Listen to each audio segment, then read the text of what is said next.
Qual a melhor forma de avaliar o seu aluno para a graduação? Independente de qual modalidade você trabalha, fica comigo até o final desse vídeo que nós vamos falar sobre esse assunto. Meu nome é Thiago De Paulo, eu sou professor e proprietário de academia de jiu-jitsu e também sou um dos criadores do sistema de gestão BJJ Control. Aqui nesse canal nós falamos sobre gestão para academias de artes marciais e dicas de como melhorar o seu negócio no dia a dia. Então, falando em graduação, vamos falar especificamente aqui do jiu-jitsu, porém isso pode ser aplicado em qualquer outra modalidade. Então, se você não é do jiu-jitsu, você pode assistir esse vídeo também, que eu tenho certeza que vai trazer aí uma certa reflexão para o seu negócio. Eu vou estar falando do jiu-jitsu, como eu falei, porque é algo que eu vivencio, eu trabalho, tenho academia há mais de 12 anos, então já passei por alguns estilos de graduação, né, métodos de graduação diferentes, e hoje eu vou falar o que eu adoto como mais justo para o aluno.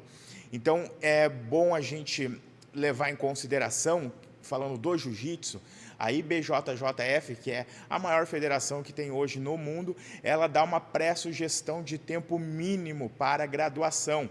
Somente isso, e dá alguns outros modelos também, só que são sugestões, não é algo obrigado ou que amarre o professor especificamente a seguir aquilo ali. Então, muitas academias trabalham em vários formatos, e eu já trabalhei em algum deles e sei hoje o que traz mais resultado, falando em motivação e também, na minha visão como professor, o que é mais justo para o aluno. Um exemplo do que eu acho que não seria a melhor maneira, e eu sei que muita gente trabalha assim, lembrando que eu não estou criticando, não é a ideia desse vídeo, mas sim de levantar alguns pontos. Inclusive, eu já trabalhei com esse método de graduação que eu vou citar aqui. A graduação, basicamente, ela ocorria de 6 em 6 meses. Então, tinha graduação no meio do ano, tinha graduação no final do ano. E para você participar, era muito simples. Basicamente, você treinava, não tinha um controle de frequência, então o aluno treinava durante aquele período, chegava próximo do exame, era feita uma avaliação ali técnica do aluno, se ele atingisse aquele padrão mínimo ali exigido, ele graduava, seja para grau ou para faixa, mas não tinha uma frequência, não tinha um controle de frequência. Com isso, o que acontecia? Com o tempo, o aluno ele vai pegando esse ciclo e ele pensa o quê?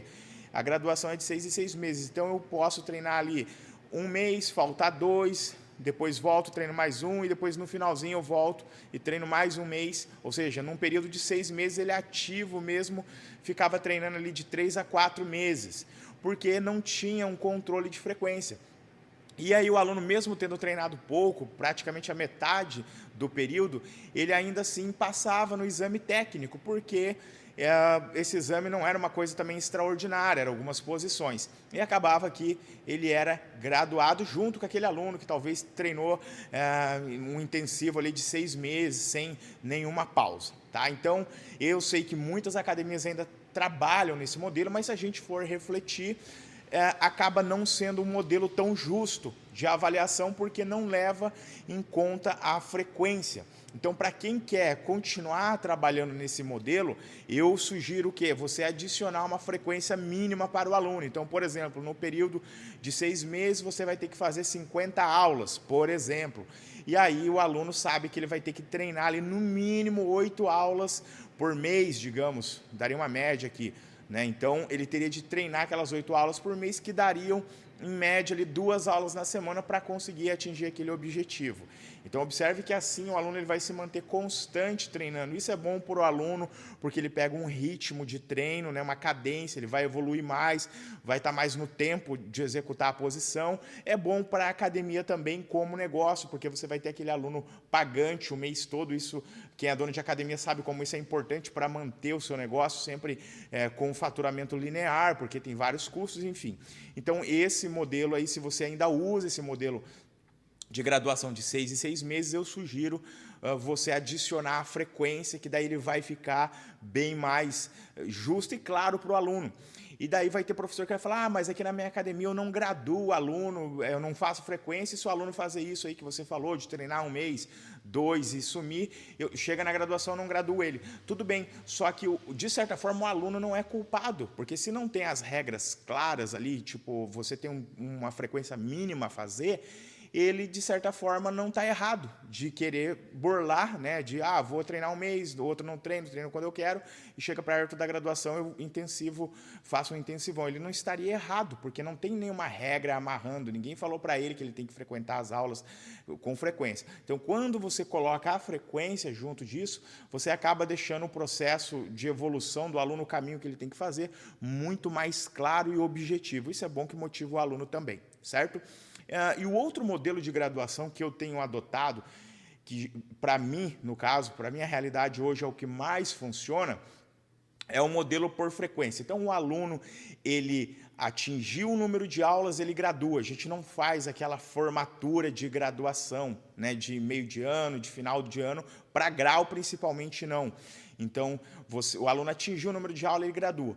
Quando é troca de faixa, aí sim a gente acumula ali algumas faixas alguns alunos que estão aptos a trocar de faixa, que já atingiram o número mínimo de frequência e estão em condições, e aí sim é feito ali uma cerimônia, mas não são todos os alunos, como aquelas graduações tradicionais de fim de ano, que todo mundo gradua, não é feito dessa forma. Então o grau, ele acaba sendo independente, então o aluno completou o número mínimo de aulas, ele já gradua. Claro que para isso você precisa ter um método de ensino já estabelecido, né? Então você tem que, se o aluno fez X aulas, no método eu sei que ele está apto a graduar, e você vai graduando. Então, por exemplo, o aluno vai lá, faixa branca, ele faz 45 aulas, ele ganha um grau, mais 45, segundo, terceiro, assim por diante, chega no quarto, aí sim, ele atingindo mais 45 aulas, ele está apto para ser avaliado para a faixa azul. Aí, se necessário, você quiser aplicar um exame ou não, achar que ele já está realmente, esse aluno aqui, ele já cumpriu todas as aulas da metodologia, já está apto a graduar, você gradua ele. Então, quando você faz isso, você tem alunos sempre graduando, de certa forma, motiva os outros alunos a graduarem também, porque está sempre aquela galera ali evoluindo, então isso fica muito mais dinâmico. Eu acredito que hoje as grandes equipes já adotam esse modelo também, né? Já há anos, na verdade, adotam esse modelo de frequência para estar graduando um aluno. E hoje, de fato, ele, para mim, pelo menos para a realidade da minha escola, é o que mais funciona, principalmente falando de criança, que daí as presenças são menos presença ainda, fica 10 aulas, eles ganham os graus, passam por aquela graduação mensal que a própria IBJJF sugere. Então, acaba que motiva muito, tanto as crianças quanto os adultos. Então, esse meio de graduação, esse método de graduação que eu acabei de concluir aqui, é o que mais funciona para mim. Então, se você é professor e usa um outro método, talvez, e não leva em conta a frequência, vale a pena considerar. E se você trabalha em outra modalidade, que talvez é um pouco diferente, mas ainda assim dá para inserir a frequência para avaliar o aluno. Você vai ver que tem sim um resultado diferenciado na motivação do aluno, constância nas aulas. E como eu falei, é bom para todo mundo, é bom para o aluno que ele evolui, é bom para a academia, que tem sempre aquela receita, não fica oscilando, o aluno parou de treinar, não paga mensalidade, depois volta, paga, fica aquela coisa que você não consegue se planejar muito bem, certo? E eu sei que tudo isso é difícil de fazer, pessoal, fazer esse controle de frequência, mas nós temos o BDJ Control a nosso favor, que é um sistema de gestão onde tem exatamente isso que eu falei, você consegue fazer o controle de frequência facilmente, quando o aluno atinge o número de aulas para graduar, o próprio sistema já ranqueia ele ali no app, você já sabe que aquele aluno atingiu, fica muito mais fácil, muito mais leve